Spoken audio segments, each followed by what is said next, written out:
Hi everybody, it's Michael Hollands once again for Sound of the Movies.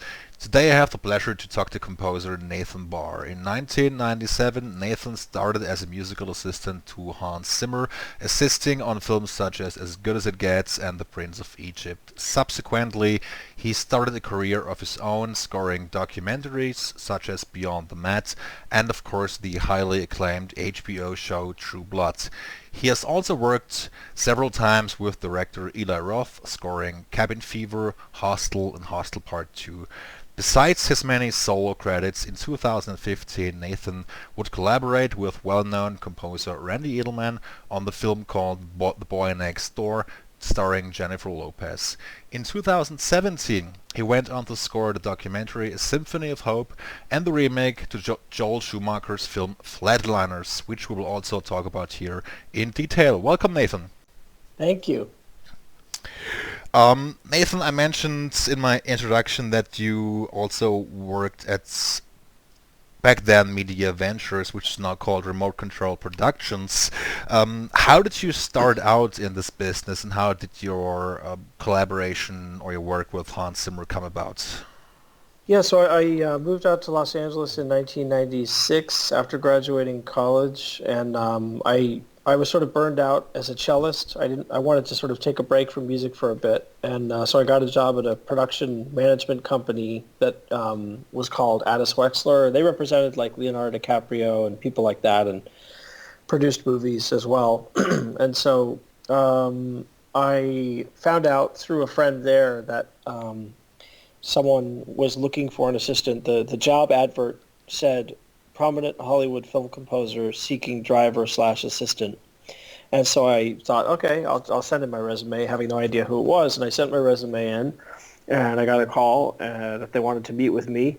And so I went in, and I still had no idea who it was, even during the interview. And they had assumed I knew, and so I heard sort of this voice bellow up the stairs, this German accent. And at that point, they said, "Yeah, it's for Hans Zimmer." I was like, "Oh my God, that's awesome." So yeah, so he narrowed it down to like three people, and I think at the end of the day, it was really about was I someone he could spend in a room all day with, working and not be troubled or annoyed, and so we hit it off. We had an interview, probably just 20 minutes discussing things, and he was intrigued by a road trip I did. I drove a school bus from New York to Brazil in 1996, and he thought that was a really cool thing. So I think that was part of the reason I got the job was that. And so, yeah, I started working for him in 97. I was there. Yeah, the first movie that he was doing at the time was as good as it gets. He had just been finishing up Prince of Egypt, and then he was going to get started on the Thin Red Line and was kind of ghostwriting on Armageddon as well, which Trevor Rabin was officially doing as the composer. And so, yeah, I was there 8 months, and then I got an agent right away because Hans generously let me write in his studio when he was not in there. So I came up with maybe 4 or 5 tracks written in his studio, and that was kind of the beginning of it all. Okay. How would you describe your musical style in general? I mean, you play lots of instruments and you also play unusual ones. How did you, yeah, perfect your craft? hmm So I mean, I don't think I think I'm always finding out based on the project what kind of composer I am, and I think it's an interesting art form, film scoring and TV scoring, because our work as a composer is very much, of course, tied into whatever's going on the screen dramatically. So I think a lot of us composers have a lot of music inside of us that doesn't often get an opportunity to be expressed because the right projects don't come along. So I have enjoyed having a career that has started to sort of blossom out into many different genres. This year alone, I'm doing a Western on AMC called The Sun with Pierce Brosnan. I'm doing The Americans on FX, which is, espionage spy thriller. I just finished Flatliners, which is a horror film. I have another movie with Eli Roth coming up, which is a children's horror film. And then I have a con artist show called Sneaky Pete on Amazon. So I have all these different hats I can wear as a composer, and I think each time I come to a new genre or a new show, I kind of discover something new about myself as a composer. And in terms of the instruments, that's just always been. I've always loved unusual instruments ever since I was a kid, and I've been collecting my whole life. And so that's just sort of the way I go about it. I just enjoy working with instruments that I don't know. And as a matter of fact, I'm building a very large recording studio here in Los Angeles right now, which will house, many of my musical instruments and will include the very unusual Wurlitzer theater organ that was part of the 20th Century Fox scoring stage from 1928 to 1997. Okay. So you got a lot going on at the moment, but which projects do you enjoy the most, or what do you look for in a film or in a documentary? I mean, I look for compelling subject matter, and I look for characters that are relatable. But I think there are lots of reasons to do a project. The quality of the project is only one of the reasons to do a project. Doing a project because you're going to establish a relationship with someone at a studio or a director or a producer or an editor you've never worked with before. Sometimes that alone can be enough to do a project, even if it's maybe not exactly the right fit or doesn't feel quite right. So yeah, I think it's just a matter of looking for all the reasons, lining up all the reasons that a project might make sense from a business perspective and from a creative perspective. And more often than not, there are, at least especially early in one's career, there are many more reasons to do a project than not do a project. Okay. Usually, writing a score or, shooting movies is a very collaborative process. How do you like to work? Do you like to have lots of inputs, maybe when it comes to, the spot and tell sessions, or do you like to work without too much input from a director? Which do you prefer? I prefer like the right kind of input, I guess I would say. So the perfect example, someone I often reference, I mean, Eli would certainly be one of the people, but Alan Ball is someone I worked with for 7 years on True Blood. And Alan was so articulate in the way he was able to speak about what he wanted the music to do, but without being musical. So instead of getting into the sort of detail of what instrument might or might not work, he would watch something and say, oh, I wish I could feel more sadness here. I wish I could feel more fear here. And then he leaves it up to me as the composer to interpret that musically.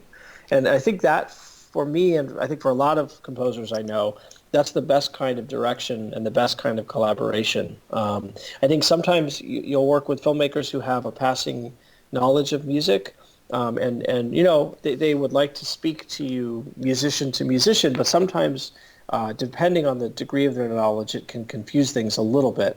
But I think people who are just excited about the collaborative process and are excited about the fact that music is going to be an important part of their story are great to collaborate with no matter what, because they're really plugged into what the music can do and is doing as you write it. Okay. When you're talking to a director or producer, do you prefer to communicate musical language in, like layman's terms, or do you think that, directors prefer to keep it the language of music simple as opposed to, throwing around technical terms and all that stuff?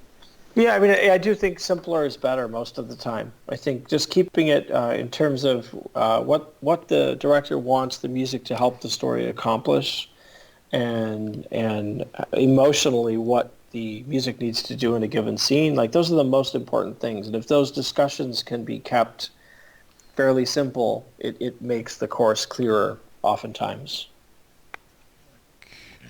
Um, which projects would you describe as the most difficult one you've ever been involved with to this point?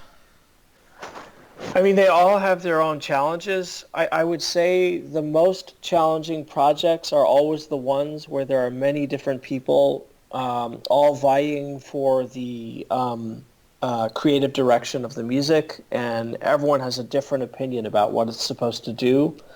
And that's where it gets really difficult because as a composer, we feel like we're being torn in a million different directions. One person is telling us one thing, which we do, they love it, then someone else says, no, that's not what we want, do this. So I would say when you have a unified voice among all of the people involved, or a single voice who is consolidating all the notes, that those are the best collaborations. So yeah, I mean, I can think of many examples where there were just a lot of people involved, and it proved to be very challenging to interpret. And then there are scheduling, schedule things come up too. Like Flatliners, I had to write over an hour of score basically in 3.5 weeks. So that was an enormous challenge.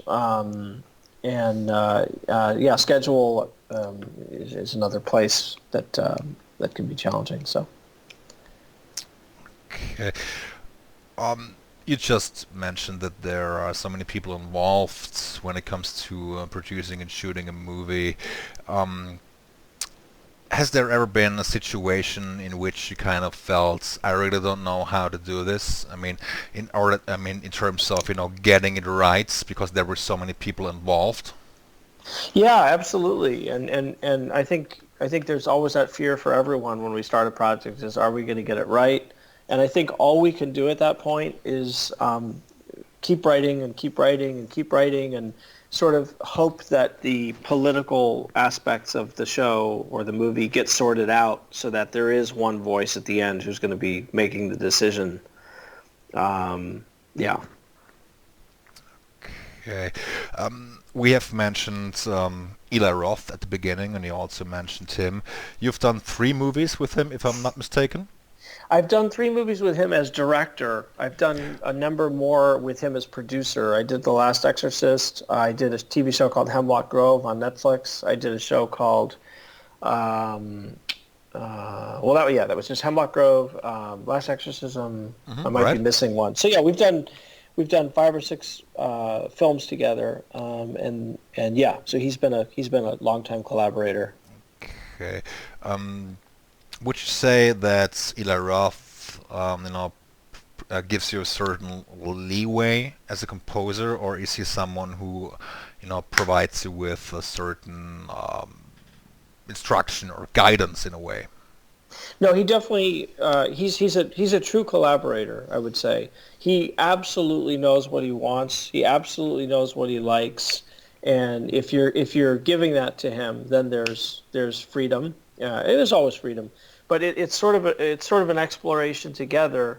And with Eli, he always loves to really go for the big moments. And so once I understood that aesthetic about him, which was in Cabin Fever, honestly, then we sort of had a language that we spoke together very easily. So I think part of it is just when you've worked with someone a long time, you develop that shorthand that people talk about. But he's very much a collaborator, while also allowing me to really explore. Okay. What do you think is more challenging, writing for movie, writing for theater, or writing for a TV series, which like True Blood, which is comprised of several seasons? Yeah, I mean, I think, again, each thing has its own challenge. With True Blood, with a show that goes 7 seasons, I think the challenge for everyone involved is to keep everything evolving and interesting for the audience and also for us who are working on it. So, Bill and Sookie's theme was the theme that you hear right away in episode 1 of True Blood, season 1.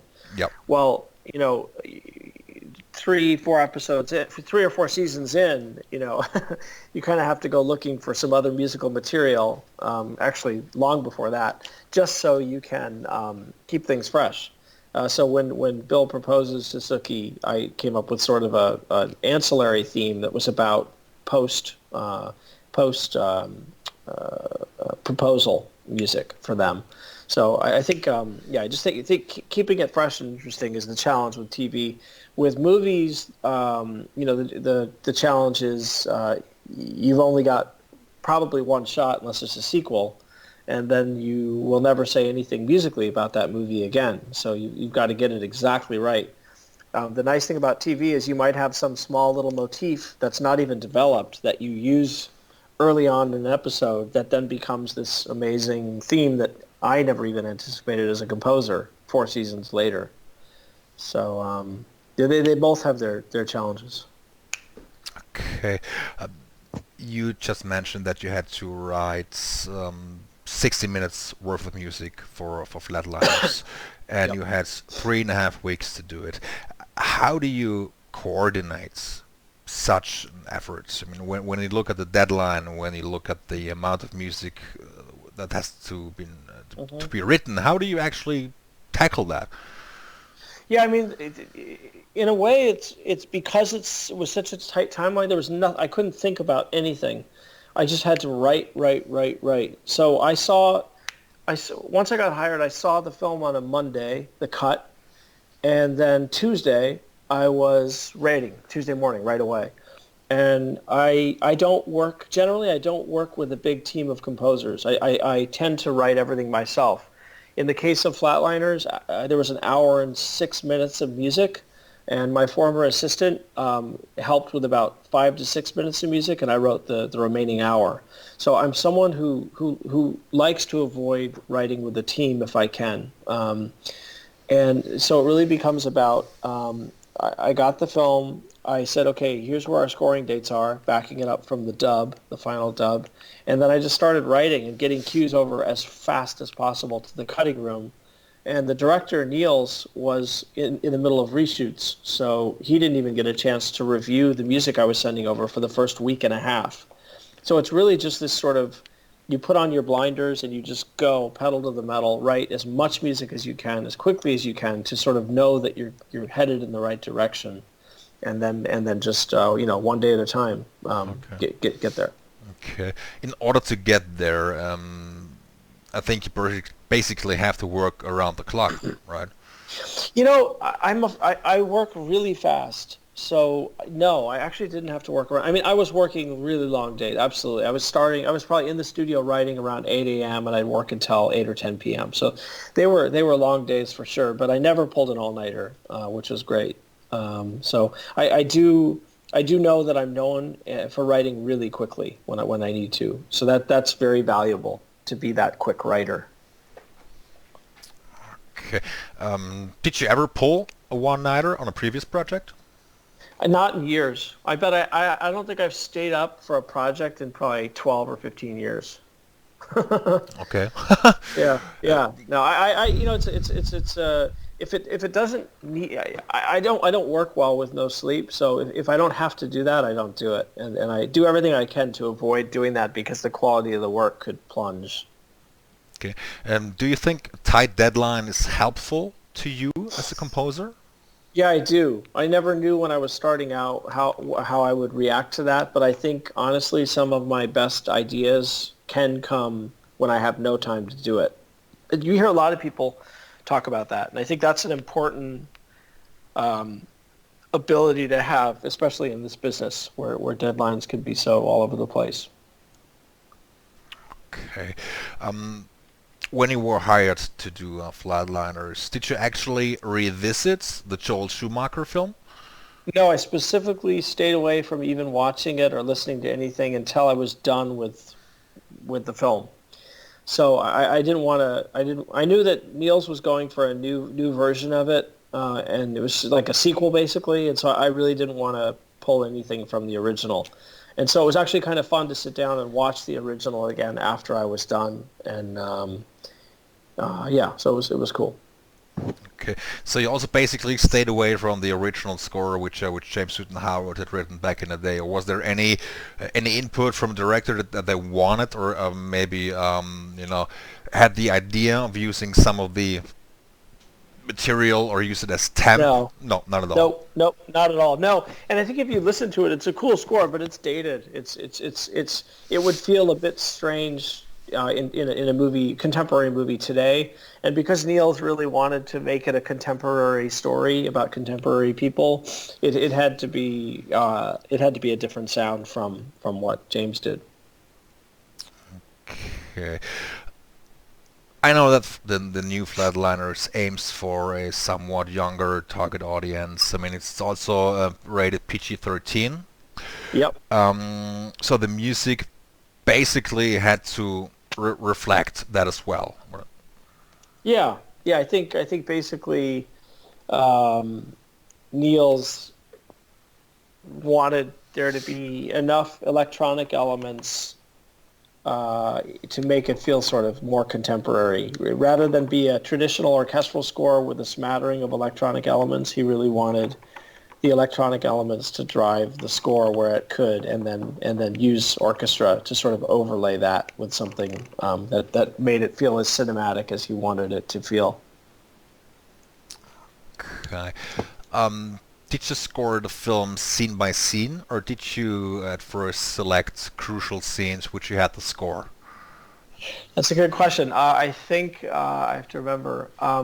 I there were two or three scenes that stood out as being exciting scenes that for me to score when I started, and they were longer cues.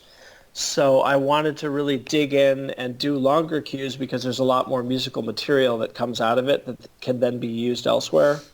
So yeah, I started with some of the sort of big set piece scenes in the film. There's a scene where Ellen Page flatlines, and she rises up, her soul like rises up above the hospital, and that was like one of the first scenes I did. So yeah, that was exciting. Okay. I mean, you used lots of electronics for Flatliners and also orchestra on top of that. How did you decide which musical approach should be taken in terms of, synthesizers and all orchestral elements?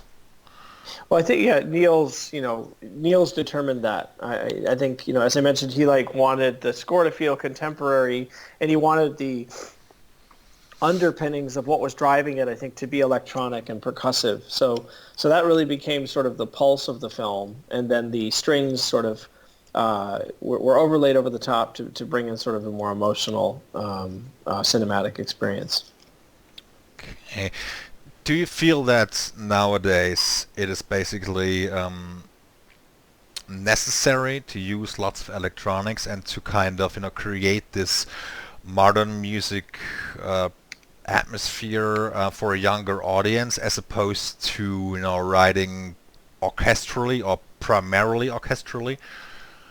I think there are trends that happen, across the mediums, and I don't think I think it depends entirely on what the story is, who the director is, what their sentiments are, what the story is. So, like for example, if you go and look at a show like The Crown, that was a very traditional orchestral score. Yes. Um, so obviously in that case, you wouldn't electronic elements would feel very out of place there. Sure. But if you go look at a show like Mr. Robot or something by my friend Matt Quill, that's one that wants to be rooted in the electronic sound, and I'm not sure that that's necessarily done specifically to play to younger audiences as much as it just sets up the world really nicely of this hacker. Okay. What do you actually enjoy more? Going down the electronical road, or do you like to use organic instruments?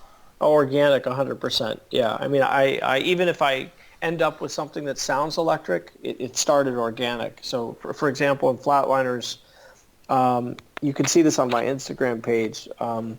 I bought an instrument called an array nail organ. It's a series of nails, what looks like rusty old nails, mounted to a box, which you play with your finger. And so I use that in the main title and elsewhere in the film. And it would sound to many like a synth or something unidentifiable. And that's my favorite kind of music to work with, is something that sort of is a little bit off kilter, quite a bit left of center, and you're not quite sure what it is, but it has the appropriate impact. So my entire new studio is going to be based around all these unusual instruments and recording them there. So that's kind of the way I enjoy working. Okay. You play quite many instruments by yourselves, right, Ron? I mean, I play, I guess I could say I play cello, I play guitar, I play a little piano, and then I can play a lot of instruments or make sounds with a lot of instruments in those families. So I could do something on the mandolin. I could do something on the upright bass. I could do something on the electric bass. I can play all sorts of different bowed instruments like a nickel harpa. So yeah, that's kind of the way I work. Yeah. Okay. How do you present your first musical ideas to a director or producer? Do you do a mock-up or do you use a piano? Always a mock-up, or again, in my case, since I oftentimes play it myself, what they're hearing is the final version. So True Blood, I'd say 90% of what you hear, and also in the Americans, is me playing an instrument. So when they hear it first, they're hearing it as it will be, unless they don't like something and I have to replay it. So in the case of orchestral, yes, they hear mock-ups. I would say outside of John Williams, I don't know if there's another person in Hollywood who is playing piano versions of a score for a director these days. Yeah. You know what I mean? Yeah, sure. Yeah. It's the old school way to go. It's an awesome thing, but it's just the resources and tools at our hands these days as composers are now expected by directors and filmmakers. They don't want to hear something that they have to use their imagination to go, well, I don't know if I'm going to like that with a French horn. They should hear it as, coming out of a sampled French horn. Yeah. It's a way to be more precise and more detailed and safer as far as that. The director knowing that what they're hearing is close to what they're going to get once it's recorded with orchestra. Sure. I mean, I think that the executives and producers and directors feel that it also, of course, might save some money. They don't have to book more sessions. Right. That's the sort of unfortunate side of it. Is I think what was originally kind of meant to be a tool to help you get to a place where you were then going to record with orchestra has become so good in itself that it's now in many cases replacing the orchestra, and I think that's too bad. Yeah, absolutely. I mean, but in terms of John Williams, I think you're absolutely right. I mean, I had a conversation with a composer a couple of weeks ago who actually said the very same thing, that John Williams might actually be the only composer in Hollywood's working today that is not, doing electronic mock-ups. Yes. Yeah. Exactly. It's just. It's the great old tradition, right, of like the director coming over to his studio and John will sit there and play this theme and that theme and say, oh, we could do this on strings and that. Yeah. And they have the luxury of the fact that he's writing for one of the world's greatest directors, and they can sit on a scoring stage with a 150-piece orchestra and make changes. They have the time and the money and the luxury to do that, which is wonderful. It's great. Absolutely. I mean, it's a privilege. Exactly. I think James Horner back in the day was also someone who presented his ideas mostly on the piano and did very few mock-ups. So he was, I think, if I'm not entirely wrong here, he was also one of the very few who actually had the leeway to to not use electronic mock-ups. Yeah, I think I've heard that too. Yep, absolutely. Speaking of mock-ups and electronics, how much time do you actually spend programming the synth and the electronics? I mean, I do all that myself for the most part. So it depends on what is going to end up in the finished film. If you're doing electronics and mock-ups that are going to be a part of the final score, then you spend a lot more time making sure you get it exactly right. If they really are nothing more than sketches to help get cues approved and will then be replaced entirely by orchestra, then you get to spend less time on it. But it is just it's a part of it. It's so interesting that to be a composer over the past 20 years, for film and television at least, you are doing yourself a huge disservice by not knowing a sequencing program really well, and you probably won't be able to work in the business. And forever before that was not the case. If you had pen and paper. You sit there and write and time it out and bang it out on the piano and then hire musicians. It was just a very, very different process. Okay. Um, going back to Flatliners, where and how did you record the music for Flatliners? The Flatliners was it was really lovely because it was a union show, so we got to record with an orchestra in town. We recorded at a studio called The Bridge over in Burbank or Glendale, and it was a 40-piece. Am I right about that? Yeah, it was a 40-piece string orchestra. And so everything was recorded there over the course of one day. And that was a great privilege because because it was a union show, you know, all the A-list players came out and they're just extraordinary players. So that's where we recorded it, and then all of the various elements that were pre-records that were going to remain were mixed by my mixing engineer, Greg Hayes. How much time did you actually have to record the orchestra? I think we did it. I'm going to try and remember here. I think we did everything in 4 hours. 4 hours. Yeah, it was not terribly complicated music, and because we had such great players, it was relatively quick. I think if you had done that over in Prague or somewhere else, you would have needed like maybe 6 or 8 hours to do it. But it was, I think it was about 4 hours for the entire score. Again, it was fairly simple orchestral writing. There was nothing about this score that was super complex as far as performances and yeah. Okay. You ever record in the UK, Abbey Road? I have mixed a score at Abbey Road, and one of my very good friends was one of the head engineers there for years, Peter Cobbin. Yeah. So I know it well. I've never recorded orchestra there. We recorded the score to Hostel and Hostel 2 in Prague, and then Hostel 2 we mixed at Abbey Road. Okay. Which composers do you think influenced your musical style the most? I mean, one composer who I really love, I just am always blown away by his craft, his musicality, is Dario Marianelli. Oh yeah. I think he's such a great composer. Like he's to me, you don't get much better than that as far as his ability to orchestrate and carefully craft music to picture. I think it's just really, I'm always blown away by him and impressed by him and want to be able to write more like him. But Dario is a very good composer. I mean, I enjoy his music a lot. He's great. He's great. Tops. Yeah, sure thing. In terms of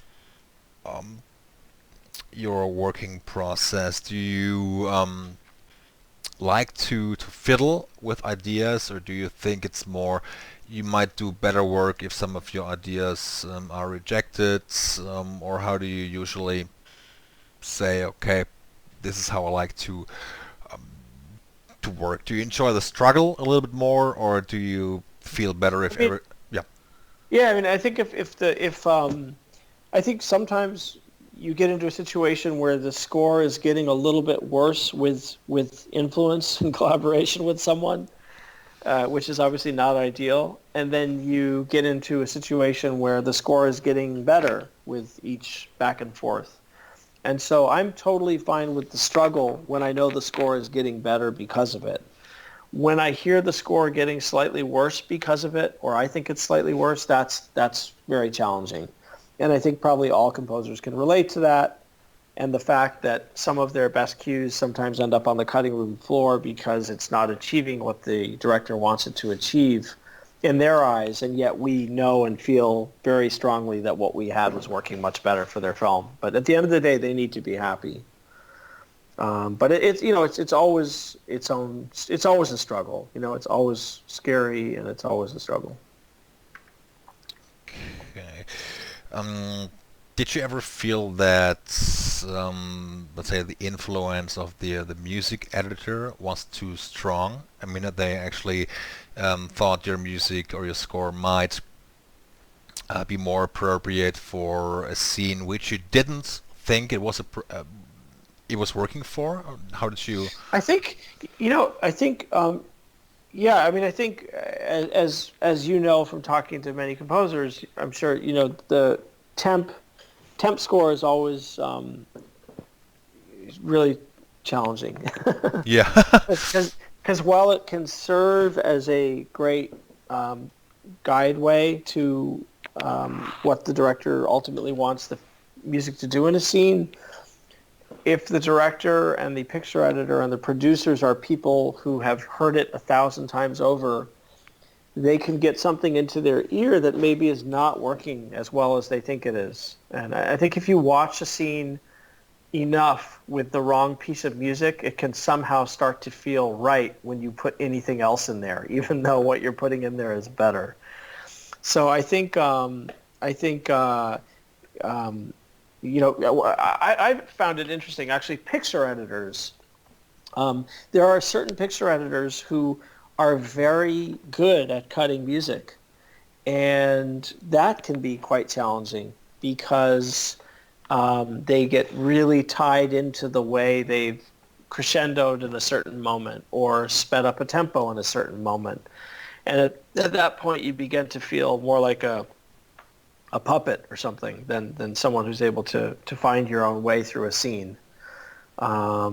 So yeah, it's challenging. I tend to like the filmmakers who put temp in that is approximate. They don't need to get it exactly right.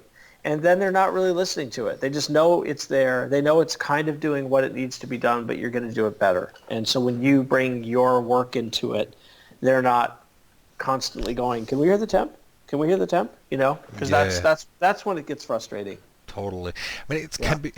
I think it can be totally frustrating. I mean, I think it also depends on how accustomed they have already gotten to the temp. I mean, when you look at the movie, let me rephrase. When I watch a film like Star Wars or Gladiator, I've seen those movies 100 times, and Yes. I know the score basically by heart. I know when the score kicks in. I know which scenes it accompanies, Yeah. and hence it would be totally difficult to imagine this film with a different score. Yes. Yep. And I Yep. think I mean that's just my 2 cents, but I think if a producer or a director or the editor spend too much time fiddling with the temp, they might, it might be hard to, you To let go. yeah, it might be That's hard it. to convince them, but this is Yep. not the way to go. Exactly. And sometimes it is. Sometimes it is the way to go. Like, Tom Elkins, who cut Flatliners, he was really good at cutting music, and he spent a lot of time cutting music just the way he wanted it to be to interact in the right way with picture. And, while at times it could be frustrating, I learned some things from him, some little tricks that I had not yet had in my little toolbox. And so that was really kind of helpful. Okay. Okay, now we've talked, also extensively about, Flatliners. What's next for you? Well, the thing, so I'm doing Eli Roth's next film, which is called The House with a Clock in Its Walls. It's produced by Steven Spielberg at Amblin. It's one of 3 films Amblin is releasing next year. They're releasing Ready Player One, which is Spielberg's new movie. Yeah. They're releasing Jurassic Park 2, and then they're releasing this movie. So it's an exciting thing to be a part of. It stars Kate Blanchett and Jack Black, Kyle MacLachlan, and I'm just really looking forward to it. It will be the first orchestral score I record in my new studio. So my studio will be done sort of in February, March, and then the Hmm. very first score I will record there is this. So that's exciting. And beyond that, the script actually calls for an organ. So here I have Cool. this amazing amazing organ, used by Bernard Herrmann and Jerry Goldsmith and Alex North. It's got this incredible history, Great. and it will find its way back into the movies, in style. So I'm really excited about that. And then in terms of TV stuff, I have season 2 of The Sun, that Pierce Brosnan Western at AMC. I have the final season of The Americans, season 6. And I have season 2 of Sneaky Pete, the show on Amazon, which I'm just finishing. And then I'm also adapting True Blood for Broadway as a musical. Really? And that's been ongoing for a couple years. So that's always in the background humming away. Okay. That sounds like a lot of work. I mean, you've A lot. Yeah. But it's good. It's great to be busy doing something I love. So. Wow. I mean, actually doing a musical adaptation, that's it's gonna be pretty challenging, I suppose. Yeah, I mean, we've been working on it 4 years already. So we've done two presentations in New York, and based on the strength of our presentation to HBO and to Alan Ball a year and a half ago, we got the green light to move forward with it. So it's very exciting. It's very exciting. Okay, when do you think it's gonna be finished? It's impossible to know. Musical theater is a very slow process, but I would guess we're a couple years away still from actual realization of it on Broadway. Okay, that sounds good. Yeah. Okay, is there anything else you would like to add? Anything on your mind? No, I don't think so. No, I think we've covered a lot of bases. It's great. Absolutely. Yeah, I'm actually at this point I'm basically running out of questions here. Okay, yeah, no, no, those are all really good questions. So I'm happy to. Yeah, I hope you enjoyed the conversation here. I did, and if you find yourself in Los Angeles, look me up and come see the studio. I promise you, it will be unlike anything you've ever seen. I would absolutely love to. I mean, Yeah.